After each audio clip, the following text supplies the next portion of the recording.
क्या आपको पता है कि देसी बेबीज़ जो होते हैं यानी विलेज के बेबीज़ जो होते हैं वो हाईली चब्बी होते हैं, या अक्सर देसी मॉम्स होती हैं उनकी बेबीज़ भी अक्सर ऐसे ही चब्बी होते हैं। उनका क्या राज होता है? वो अपने बच्चों को कुछ ऐसा हेल्दी खिलाती हैं जो रेडीमेड उनके घर पे पड़ा होता है और वो जस्ट इंस्टेंटली बच्चे को खिलाती है और बच्चा उससे चब्बी होता है। तो आज की वीडियो में ये 3 चीज़ें शेयर करी हूँ जो देसी बेबीज़ को खिलाई जाती है। अस्सलामुअलैकुम and welcome back to my channel. तो जुड़े रहे तीनों रेसिपीज़ के साथ। पहली रेसिपी की बात करती हूँ। आपने देखा है जैसे बेबी पैदा होता है, हमारी देसी मदर, जैसे मैंने अपनी अम्मी दादी को भी देखा है, वो क्या करती है, ऐसे जो देसी मदर्स होती हैं वो बच्चों को मक्खन खिलाती है। शुरू के दिनों में ही भी खिलाती है, यानी न्यूबॉर्न बेबीज़ को भी खिलाती है। इस मक्खन खिलाने को मैंने खुद देखा है। मेरी जो अपनी अम्मी है, मेरा छोटा भाई था, जब हम छोटे थे, यंग एज में थे, तो मेरे छोटे भाई को अम्मी थोड़ा सा मक्खन उंगली पे लेके तकरीबन 1 टीस्पून, हाफ टी स्पून तक मुंह में घुसेड़ देती थी। वो बहुत छोटा था, न्यूबॉर्न एज था, 1 मंथ 2 मंथ का था।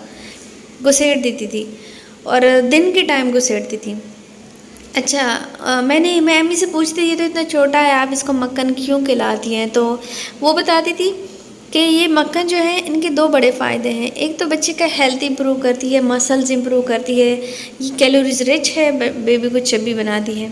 दूसरा बड़ा फ़ायदा इसका ये है कि बच्चे को जब कब्ज़ होती है तो दवाई नहीं देती थी, उसकी जगह ये मक्खन खिलाती थी, जिससे बच्चे की कब्ज़ में रिलैक्सेशन मिलती थी।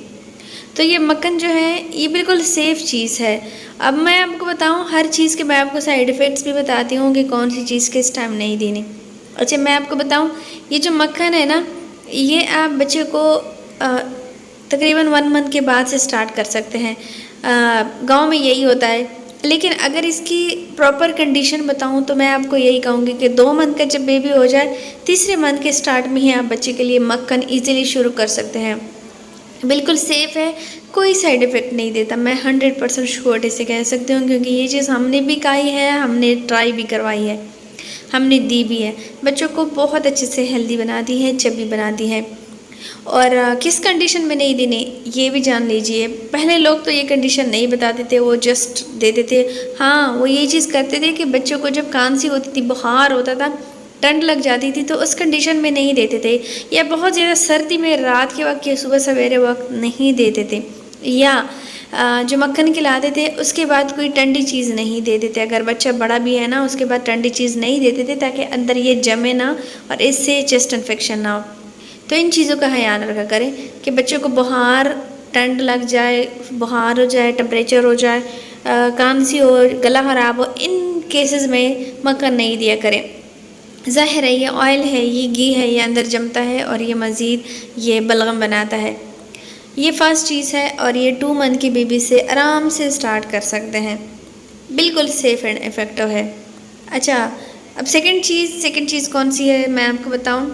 जैसे ही बच्चा 6 मंथ का हो जाता है तो उसके बाद देसी इलाकों में उनको एक फ़ूड दिया जाता है, और ये फ़ूड इंस्टेंटली बनता है। इस फूड की रेसिपी मैं लाइव प्रैक्टिकली बना के मैं आपके साथ शेयर करूँगी। बहुत मज़े का और कैलोरीज फाइबर रिच फूड है। बच्चों को कब्ज़ भी नहीं होती, बच्चा दिनों में ही मोटा होने लगता है। वो क्या फूड है? मेरी दादी ये करती थी कि जब मेरे छोटे बहन भाइयों के लिए क्या करती थी, थोड़ी सी लस्सी लेती थी, या तो लस्सी लेती थी या दूध लेती थी। उसमें से रोटी के 2-3 नवाले, जैसे बड़े इंसान का जो नवाला होता है घर की रोटी की, गंदम की रोटी के, वो नवाले उसमें डाल के वो तकरीबन आधे घंटे में सूख जाती थी। आधे घंटे में मतलब ये अच्छा खासा ये उसमें सॉफ्ट हो जाती थी। तो उसमें उंगलियां मार मार के उसको छुरी बनाती थी, यानी बहुत अच्छे से पीस लेती थी। आप ग्राइंडर में भी पीस सकते हैं, जो कि एडवांस फॉर्म है।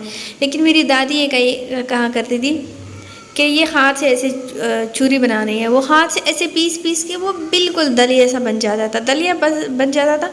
तो वो तो हमें उंगली से खिलाती थी, या मेरे छोटे बहन भाई को उंगली से खिलाती थी। लेकिन अब ये एडवांस दौर है तो स्पून से खिलाइए अपने बच्चों के लिए। 6 मंथ के बाद जो बेस्ट सॉलिड फूड है ना, बेस्ट। और इसमें अगर लस्सी में भी बनाया है ना, दूध में भी बनाया है ना, दही में भी बनाया है ना, ये रोटी का चूरा, दोनों में तीनों में आप इसमें जस्ट हाफ टी स्पून देसी घी ऐड करें। देसी घी ऐड करें या बटर ऐड करें। अब देसी घी वो ऐड करती थी और बच्चों को वो देती थी, बच्चों को ये देना बच्चों के लिए सबसे मोस्ट हेल्दी फूड ये गंदम की रोटी वाला दलिया है। और इस तरीके से आप देंगे ना, दिनों में आपके बच्चे बढ़ने लगेंगे।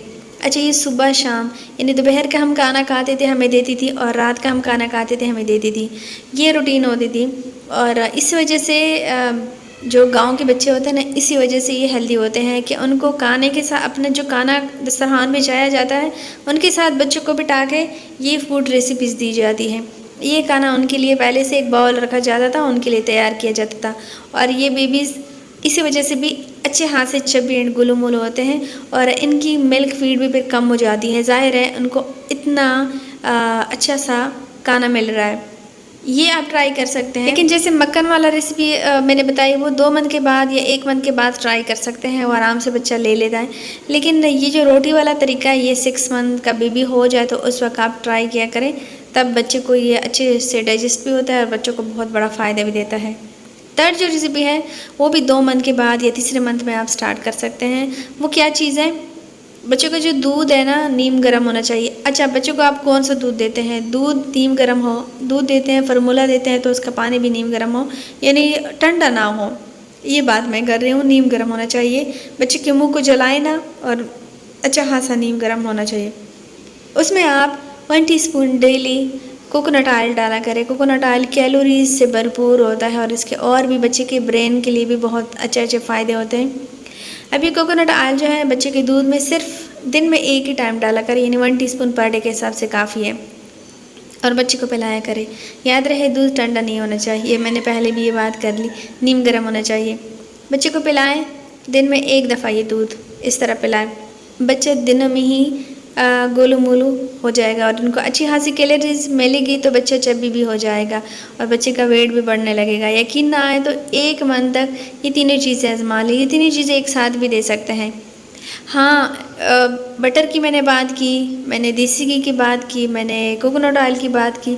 तो याद रहे, जितनी भी ऑयल फूड है ना, जितनी भी ये फैट्स वाली फूड है ना, ज़ाहिर है बच्चों को बुखार है, इन्फेक्शन है, तो उस टाइम तो हम ये चीज़ें नहीं देते। तो इन टाइमिंग में इन चीज़ों को अवॉइड किया करें ताकि बच्चों को ज़्यादा बलगम ना बने। ये मैंने honest research and honest review share किया है उन बच्चों के बारे में जो मैंने अपने विलेज में अभी तक देखे आए हैं। उम्मीद करती हूँ ये अब सबकी बेबीज़ के लिए हेल्पफुल रहेंगे, और मैं हमेशा वो चीज़ शेयर करती हूँ जो आपके बच्चों को नुकसान ना हो। अगर उसका कोई साइड इफ़ेक्ट हो तो वो वीडियो के एंड में साइड इफ़ेक्ट मैं मस्ट शेयर करती हूँ कि इन कंडीशंस में अवॉइड किया करें। इसलिए मैं कहती हूँ वीडियो पूरी देखा करें, और वीडियो का हर पॉइंट समझा करें। तीनों रेसिपीज़ एक साथ भी दे सकते हैं। क्वेश्चन करेंगे तो इससे पहले ही मैं जवाब दे दूँ। वीडियो अच्छी लगी हो तो लाइक एंड सब्सक्राइब ज़रूर कीजिए, और आपके बच्चों के लिए इंशाल्लाह ये रेसिपीज़ हाईली हेल्दी रहेगी। लाइक एंड सब्सक्राइब ज़रूर कीजिए। अब जोड़े रहिए हमारे चैनल के साथ। इजाज़त चाहती हूँ। अल्लाह हाफ़िज़।